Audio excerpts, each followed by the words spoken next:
ગુજરાતમાં આમ આદમી માટે આજે સોનાનો સૂરજ ઉગ્યો છે. આમ લોકો માટે આજે સોનાનો સૂરજ ઉગ્યો છે. આજે આમ આદમી પાર્ટીએ નેતાઓના દીકરાઓને નહીં પરંતુ આમ જનતાને ટિકિટ આપીને તાલુકા, જિલ્લા, નગરપાલિકા, મહાનગરપાલિકાને ઉમેદવારી માટે ટિકિટ આપીને આજે એક નવી રાજનીતિની શરૂઆત કરી છે. મને ગર્વ થાય છે આમ આદમી પાર્ટીના પ્રદેશ અધ્યક્ષ તરીકે કે હવે સપનું જોયું હતું કે બહુ થયું બાપ બેટાની, શાળા બનેવી, જમાઈની, દીકરીની રાજનીતિ. હવે આમ લોકોની રાજનીતિની શરૂઆત થઈ છે અને એનો અમે સહભાગી બન્યા છીએ. આજે આમ આદમી પાર્ટી તાલુકા, જિલ્લા, નગરપાલિકા અને મહાનગરપાલિકાના ઉમેદવારોનું પહેલું લિસ્ટ જાહેર કરી રહી છે.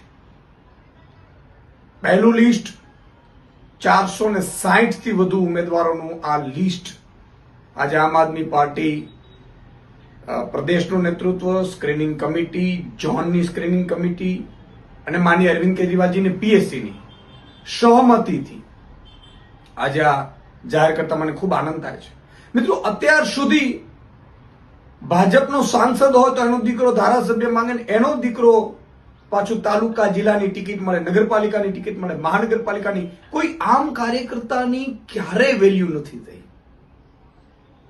કા એક કરોડપતિ હોવો જોઈએ, કા એ નેતાનો દીકરો હોવો જોઈએ. આ બે લાયકાત ગુજરાતમાં ચૂંટણી લડવા માટેની હતી, પરંતુ આમ આદમી પાર્ટી આને આજે વિખેરી રહી છે.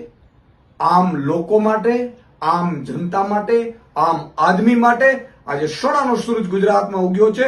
460 જેટલા ઉમેદવારો જે સામાજિક રીતે સક્રિય છે, જે લોકો આમ આદમી છે, આમ લોકો છે, એને ટિકિટ આપીને આમ આદમી પાર્ટીએ નવો ચીલો ચાતર્યો છે.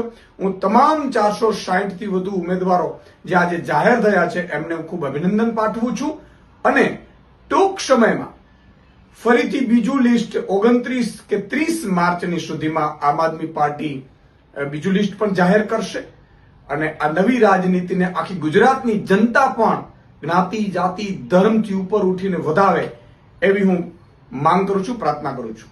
જય જવાન, જય કિસાન.